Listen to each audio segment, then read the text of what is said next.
Todavía traían eso y el Señor les había predicado, mire, el reino, y les había dicho, el reino no es de este mundo. El reino es algo celestial, algo, ¿verdad?, más allá, ¿verdad? Y ellos todavía traían eso. Queremos el reino de Israel. Porque ellos vivían en glorias pasadas, ¿verdad? Porque decían, no, es que como el templo, los tiempos de David, los tiempos de Salomón, eso era lo más bueno. Entonces, hermano, el diablo puso en el corazón de Judas un pensamiento y empezó a trabajar, y Judas empezó a maquinar, ¿verdad?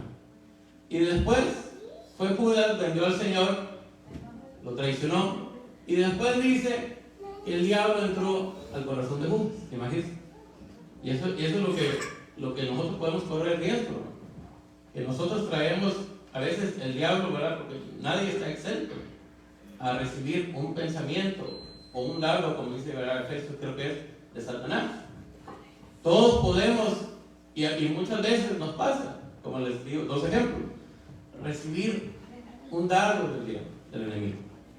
Pero ahí está nuestro trabajo, es cortarlo, pararlo, ¿verdad? Como dice la Biblia, con la armadura de Dios tenemos, ¿verdad?, la armadura de Dios, tenemos el escudo ¿de qué? De la fe. Entonces con la fe usted va a bloquear, por decirlo así, a contrarrestar esos dardos. Amén. Que usted trae un petal, como les dije, ataca armado y de repente viene un pensamiento. Y usted con la fe va a quitar eso, ¿no? Se va a tapar, se va a defender. Pero también está la otra arma, ¿verdad? Por eso. Está la otra arma, que es la espada. Amén. Y esta es una arma ofensiva, ¿verdad? No solamente es para como el escudo, ¿verdad? El escudo es para defenderse, pero la espada es para atacar. Entonces, ¿cómo le va a hacer cuando usted le llega un pensamiento? Con su fe y con la palabra. Pero va a decir, no, como, ¿verdad?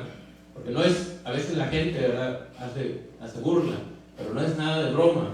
Que, digamos, por ejemplo, que hay gente que tiene pensamientos suicidas.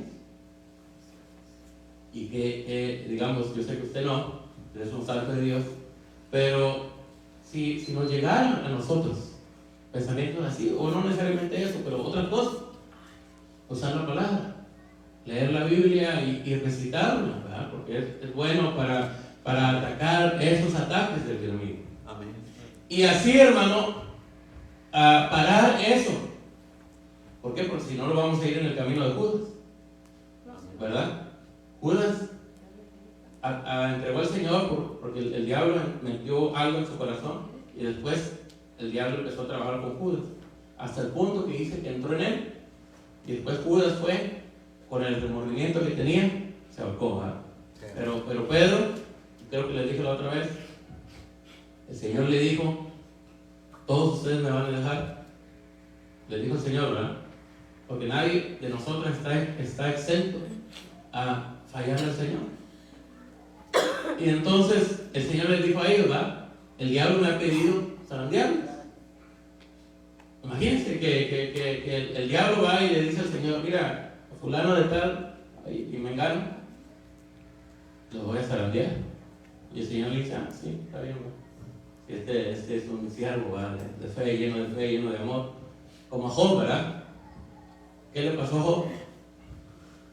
Estaba Job, ¿verdad? Tenía dinero, ¿verdad? Pues ¿de qué se preocupaba? Era empresario, tenía su ganado, sus tierras. Tenía tierra, tenía ganado, imagínense, tenía su familia, todo. Job estaba feliz. Pero entonces dice que el diablo otra vez aparece, ¿verdad?, este personaje. Llegó con el Señor.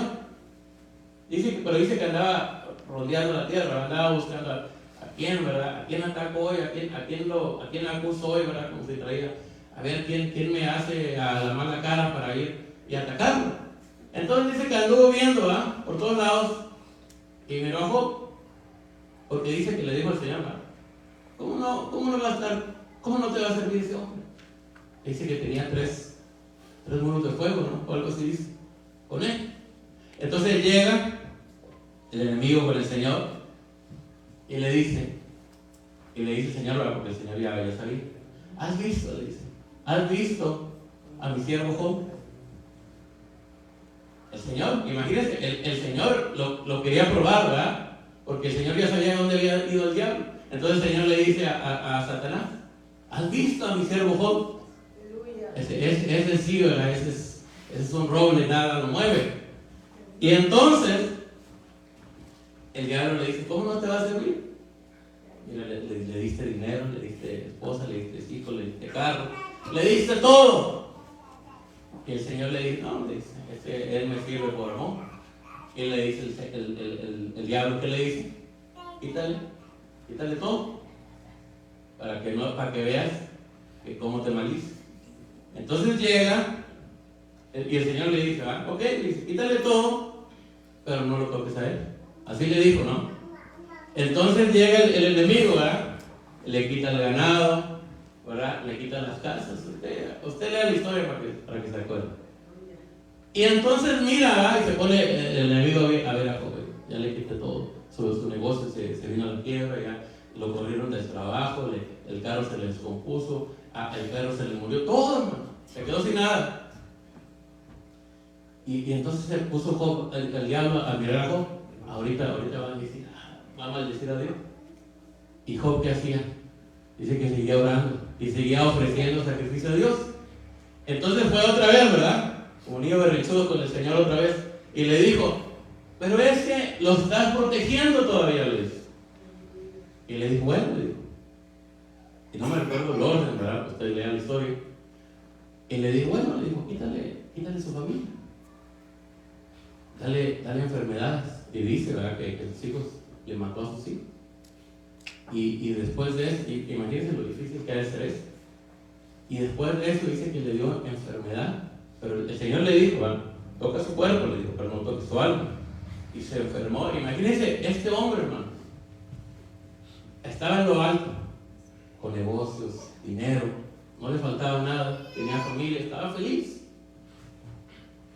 Y al último, dice que estaba tirado en el piso, hermano, porque le salían como llagas del cuerpo.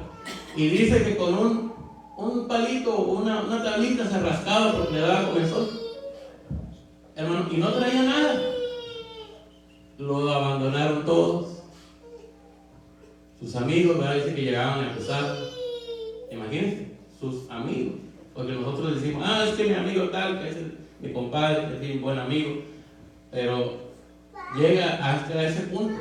Ahí va a conocer, ¿verdad? ¿Quiénes son los verdaderos amigos?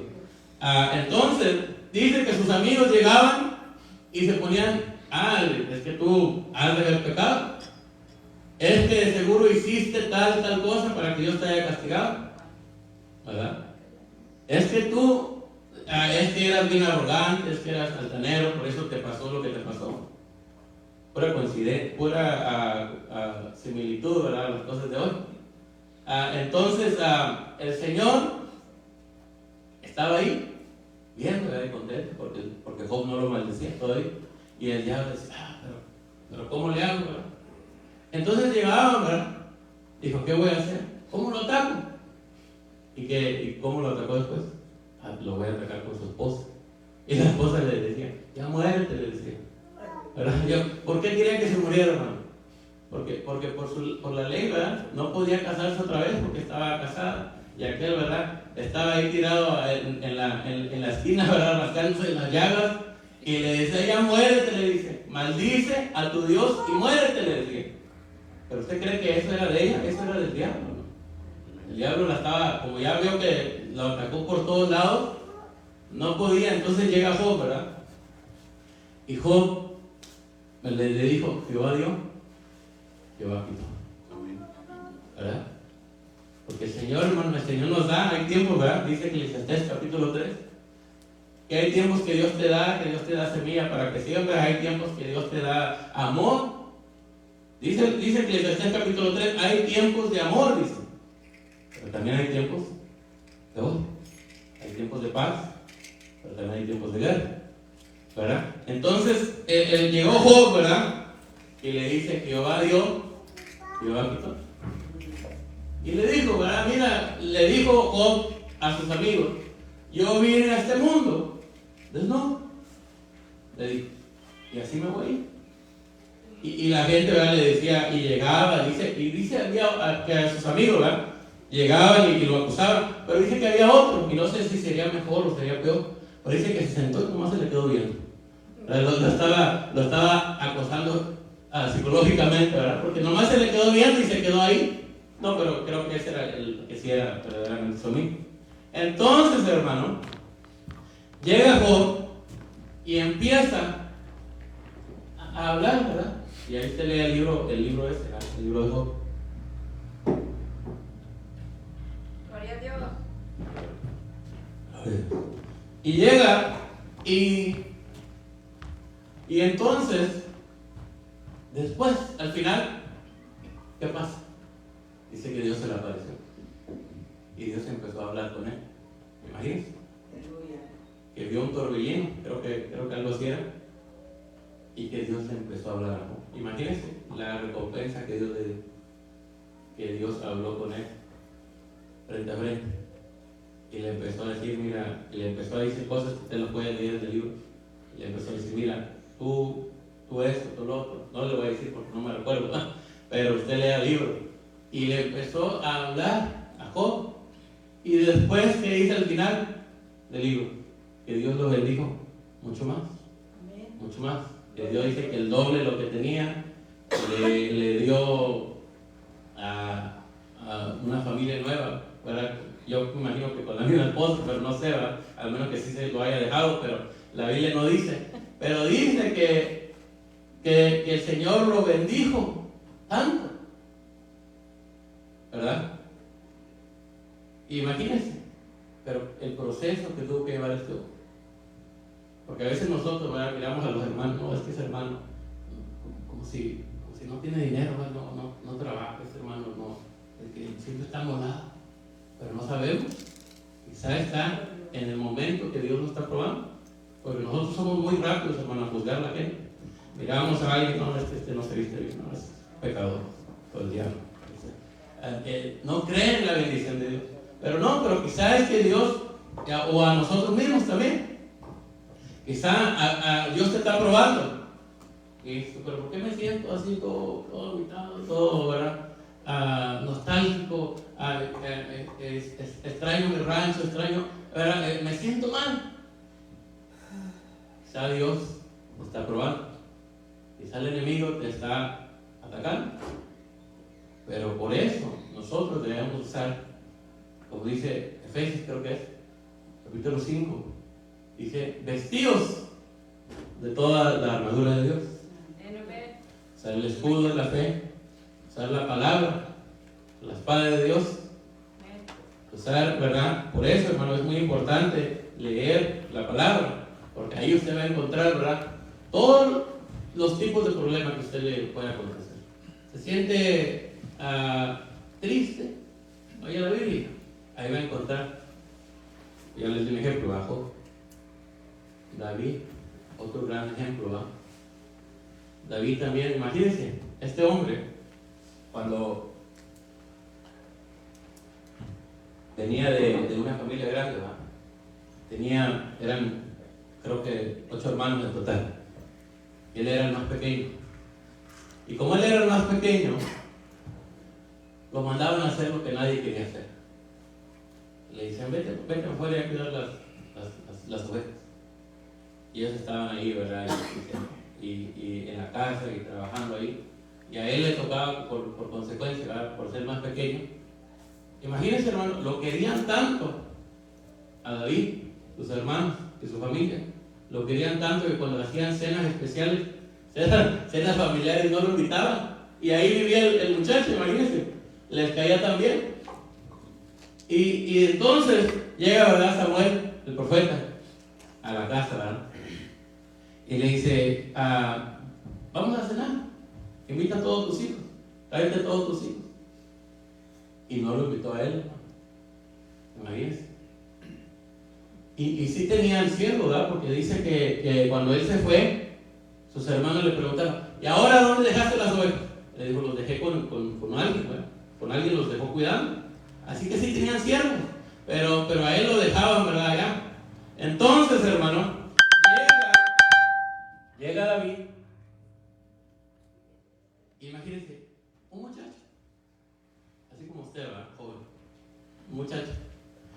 Y entonces le dice Samuel, te voy a ungir como rey. Aleluya. Ahora oigamos esto. ¿Quién era rey en este tiempo de Israel? Saúl. Ahora, ¿cómo describe la Biblia a Saúl? Dice que era un hombre alto. Dice que Saúl, que todos le llegaban hasta los hombros. A este hombre, era alto. Estaba, ¿verdad? Dice que no había otro hombre como Saúl en Israel. Imagínense. Y David, ¿verdad? Haber tenido unos 15, 17 años en ese tiempo. ¿Verdad? Todavía no se había desarrollado por completo, ¿verdad? Y llegó y cuando Samuel lo ungió, se puso a pensar, pero ¿cómo voy a ser yo rey, verdad? Si Saúl es un hombre fuerte, es un hombre alto, ¿verdad?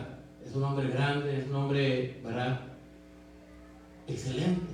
Porque dice la Biblia, ¿verdad? Que Saúl, a los ojos de los hombres, era lo mejor. Amén.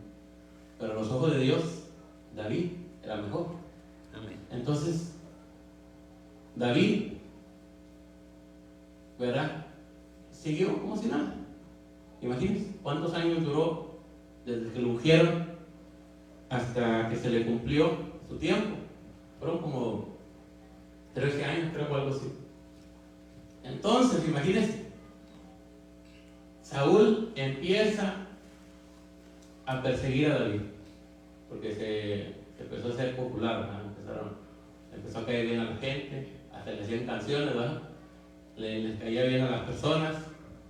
Y mira la diferencia de David cuando Saúl era rey, a la diferencia que cuando David era rey y tenía un hijo que se llamaba Absalón, ¿verdad? Este hijo de David era modelo, pues no sabía, ¿verdad? Que dice que se cortaba el pelo y toda la gente lo iba a ver, ¿verdad? Era un modelo, ¿verdad? Se tomaba fotos y lo sacaban en la revista, porque dice que era un hombre guapo, un hombre que cuando salía, que toda la gente lo miraba. Y entonces él usó eso para ir en contra de su padre, imagínense. Y su padre, ¿verdad? Que era un hombre conforme al corazón de Dios, dice la Biblia. Pero miren la diferencia en Absalón de joven y David de joven. Saúl lo quería matar. Jugaba a los dardos con David, ¿verdad? No se recuerda, ¿verdad? Pero en vez de usar dardos, usaba lanzas. Lo quería a pegar a la pared. Entonces, ¿qué hacía? David se iba corriendo. Y al otro día ahí está, y otra vez la lanza. Y entonces, hermano, tuvo como 2 oportunidades David para matar a Saúl. ¿Y qué hizo? Para nada, lo voy a tocar. Y le decían sus seguidores de David, ahí está, ¿por qué no lo matas? Si él busca tu vida para matar. ¿Y qué decía David? Yo no voy a tocar, dijo, al ungido del Señor. Aleluya. Y mire la diferencia, hermano. A David, el respeto, ¿verdad? La honra que le tenía el Señor primeramente y segundo a su rey, para no levantar la mano en contra de él. Y la diferencia de Absalón, que por querer ser rey, dice que los persiguió, ¿verdad? A su padre y a toda su familia y a todos los seguidores del rey, los persiguió hasta afuera de Jerusalén, porque salieron huyendo, porque si no los iban a matar. La diferencia, pero ¿qué era? Era que quizás no amaba a su padre, no, sino que era la ambición que él tenía, que quería llegar a ser rey. Imagínense, y esa ambición pudo más que el amor que le tenía a su padre y a su familia. Entonces, hermano, nosotros, ¿verdad? Miramos a veces personas que tienen problemas y a veces decimos, y lo que hacemos es juzgar a la gente, porque para eso somos buenos, ¿verdad? Para juzgar a las personas. Pero, hermano, lo que debemos hacer es mantenernos en oración por nosotros y por nuestros semejantes, ¿verdad? Por nuestros hermanos, porque no sabemos ¿verdad? Hoy les toca a ellos y mañana nos toca a nosotros, ¿verdad? Dice la Biblia: a aquel que cree estar firme y de que no cae, ¿verdad? Porque, hermano, todos estamos. Imagínense si nosotros juzgáramos a Pedro en el momento más bajo que tuvo cuando traicionó al Señor. Diríamos: no, ese no lo vamos a meter a predicar aquí porque ese es un traidor, ¿verdad? Pero sin embargo, imagínense, cuando el Señor lo restauró, dice que predicaba y que venían miles de personas, ¿verdad? Que dice que predicaba, hermano, y no había ni terminado de predicar. ¿Qué le pasó con Cornelio en la casa de Cornelio? Estaba predicando y no había ni terminado de predicar, y dice que ya el Espíritu Santo había descendido. Imagínense la unción que traía ese hombre, que dice que caminaba y cuando les pegaba la sombra, ¿verdad? Pero se le arrimaba a alguien, la persona quedaba sana. No le ponía la mano, ¿verdad? No lo tumbaba, no le hacía nada, nomás pasaba y la persona se sanaba. Pero si lo vemos en su momento más bajo, dice que lloraba amargamente cuando traicionó al Señor. Dice que escuchó el gallo, ¿verdad? Y salió corriendo y dice que se arrepintió. Saulo, hermano. Saulo, quizá el más grande predicador después de nuestro Señor Jesucristo. Pablo, ¿verdad? Pablo dice que levantaba iglesias y andaba por todos lados predicando. Hasta en un momento también él dice, ¿verdad? Dice: yo he hecho más que todos los otros. Porque sí, porque hizo mucho más. Y dice la Biblia que él es el arquitecto de la iglesia. El fundador de la iglesia es Cristo, pero el arquitecto de la iglesia es Pablo. Y entonces llega ese Pablo, ¿verdad? Que también traía una unción, ¿verdad?, para sacar demonios, y que dice la Biblia que los demonios conocían a Pablo. Así dice, ¿verdad? Y también, ¿verdad?, para los enfermos, para sanar. No, imagínense la unción que traía este hombre, que ni en el mismo lugar tenía que estar para sanar enfermos. Dice que llevaba un paño, ¿verdad? Vamos a decir, una servilleta, por decirlo así, un paño. Él oraba por ellos y se lo llevaban al enfermo y sanaba. Imagínense la unción, ¿verdad?, que traía este hombre. Y entonces, hermano, y dice que lo apedreaban, casi lo mataban varias veces, y seguía predicando. Pero volteemos una moneda de Pablo. Cuando estuvo en su punto más bajo, él fue partícipe de la muerte de muchos cristianos.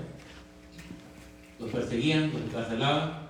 Cuando apedrearon a Esteban, imagínense, dice que Pablo estaba ahí, ¿no? Dice que él era un joven y se va a parecer un poco curioso lo que les voy a decir, pero estaba Pablo, ¿verdad? Estaba ahí. Y él era el que les cuidaba, ¿verdad? Como cuando dos personas se van a pelear, se quita el suéter, la camisa, la chamarra que trae, y le decía: cuídamelo. Y Pablo era ese hombre, el que cuidaba las camisetas. Él les estaba cuidando los mantos a todos, mientras aquellos, ¿verdad?, agarraban piedras y las tiraban a Esteban. Y ahí estaba Pablo, ¿verdad? Estaba ahí matando al primer mártir cristiano, Esteban. Y por eso que cuando se convierte, todos le tenían miedo. Llegaba, en este día va a venir a predicar nuestro hermano Pablo, ¿va? Y lo miraban, y cuando Pablo subía aquí al altar, ya no había nadie en la iglesia, porque le tenían miedo, porque pensaban que era un agente secreto, por decirlo así, que quería matar a los cristianos. Pero no, si él ya tenía que explicarles: mire, yo sí perseguía a la iglesia. Perseguía a la iglesia, pero, y él empieza a contar, ¿verdad?, la historia. En el camino a Damasco, dice que a mediodía se le apareció el Señor. Y dice que el Señor resplandecía más que el sol y que le habló. Y imagínense, de esa experiencia dice que se quedó ciego. Y entonces, Pablo, ¿verdad?, desde ahí cambió. Se cambió el nombre, fue a prepararse y después salió a predicar. Amén.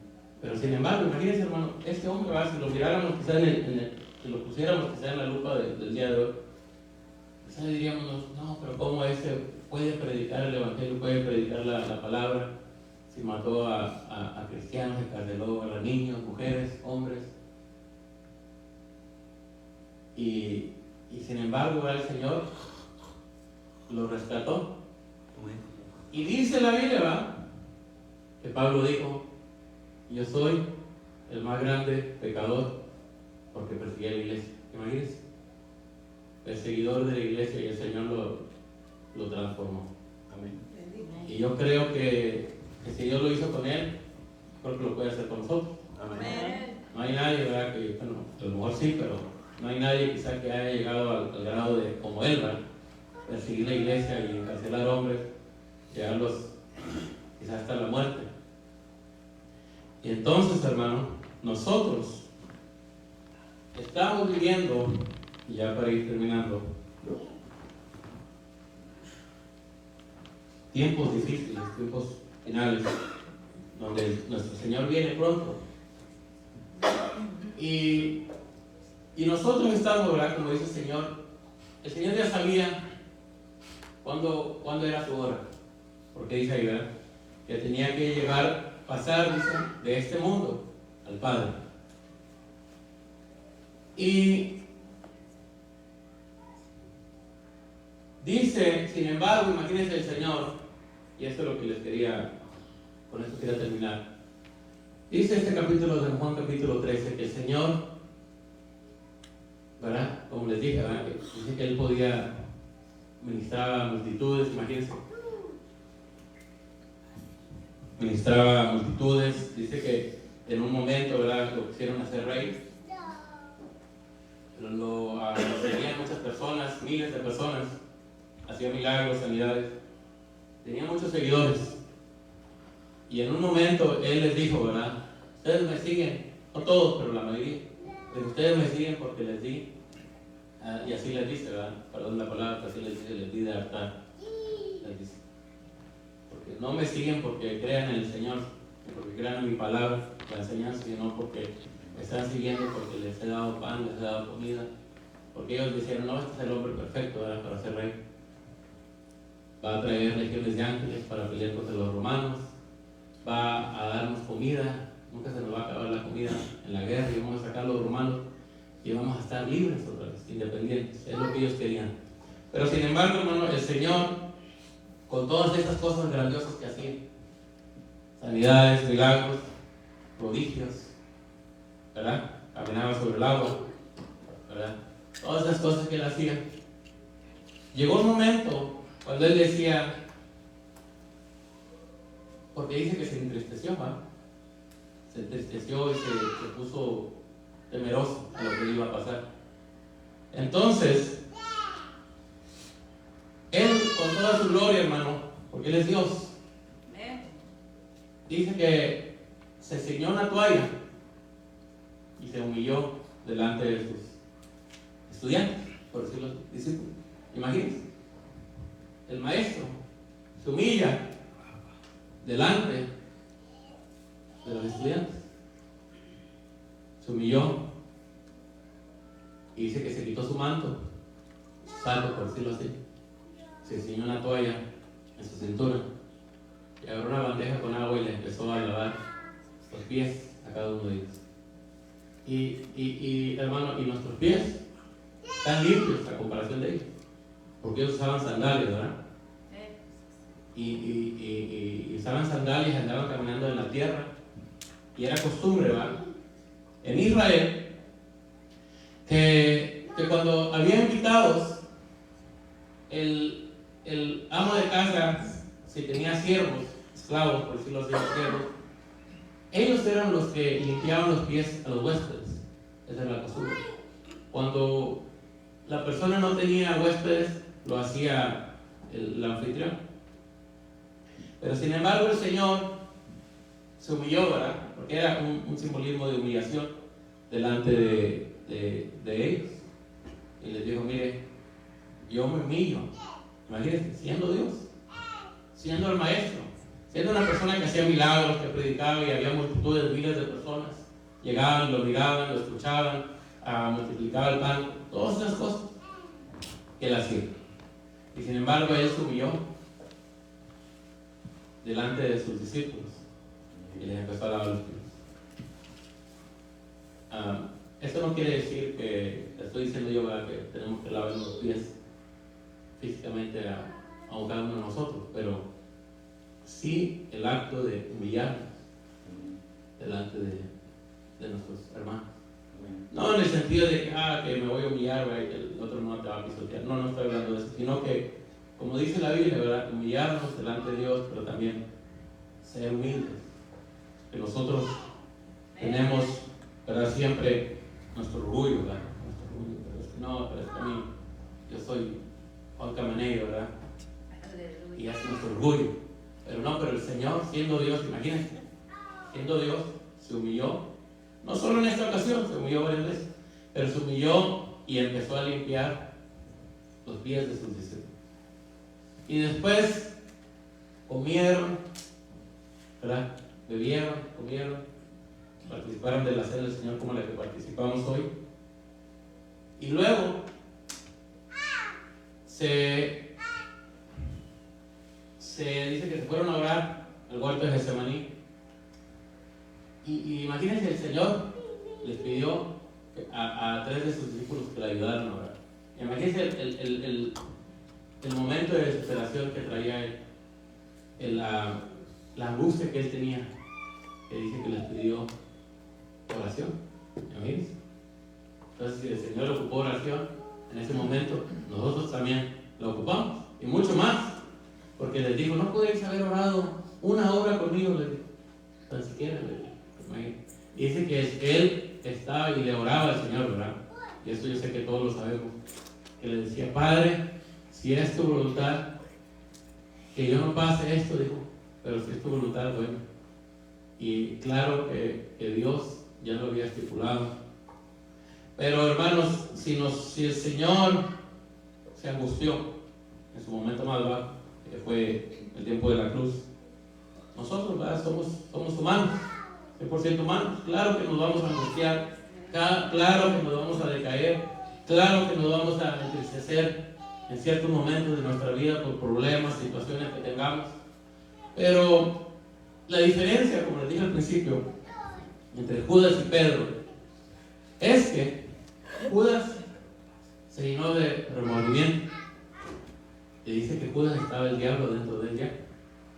Pero Pedro dice que lloró, ¿verdad?, pero se arrepintió.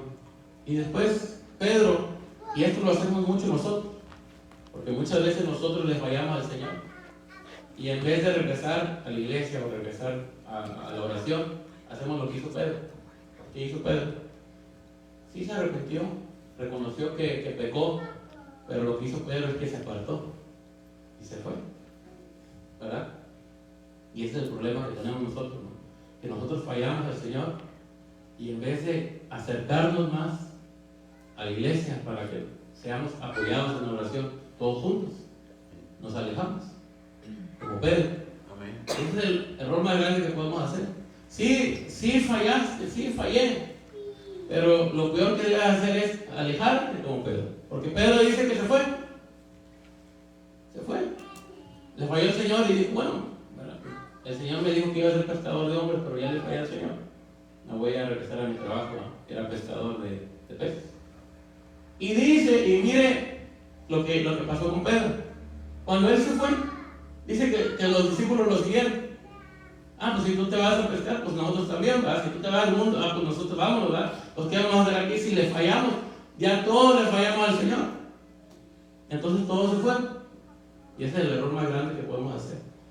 Al fallarle al Señor, no apartarnos de la iglesia, no apartarnos de los hermanos, porque los hermanos, como les digo, un momento estás tú abajo y tu hermano está arriba, pero el otro momento tú vas a estar arriba y tu hermano va a estar abajo y va a ocupar la oración.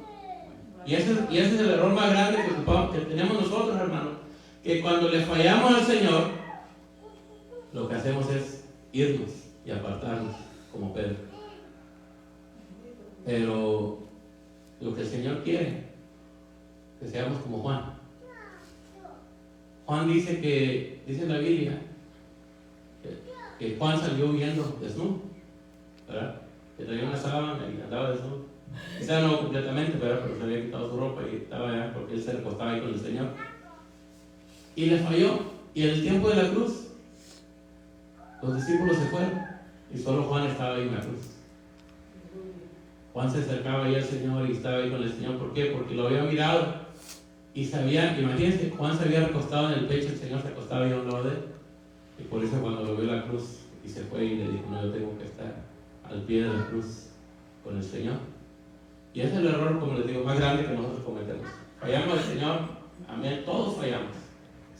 Como les dije la otra vez, el Señor les dijo, todos me van a fallar, todos me van a olvidar. Pero que se quede ahí solamente, no que llegue como Judas, ¿verdad? El diablo puso algo en su corazón y después dice que entró en su corazón. Pero nosotros debemos, hermanos, cuando fallemos, acercarnos más a los hermanos, a la iglesia. ¿Por qué? Porque fallaste, sí, pero es cuando más necesitas la oración. Si el Señor ocupó la oración de sus discípulos, ¿cuánto no vamos a ocupar nosotros la oración? Que nosotros somos pecadores, ¿verdad? Seres de carne y sangre. Así que vamos a orar, hermanos, pero y que quiera oración puede pasar y los hermanos, los pastores van a orar por ustedes. Pero tengamos eso en mente, hermanos. Cuando les fallemos al Señor, sea por una u otra razón, no nos alejemos como Pedro y como los discípulos. Acerquémonos a la cruz como Juan y acerquémonos más al estar al pie de la cruz como Juan. Amén. Vamos a orar. Padre, en el nombre de Jesús, Padre Santo, te damos honra y gloria a ti, Señor. Te pedimos, Padre, que perdones, Padre Santo, nuestros pecados. Todos, Padre, hemos fallado, todos te hemos abandonado en algún momento. Pero sin embargo, tú eres grande en misericordia, tú eres grande en amor, que nos restauras, tú nos transformas, Señor.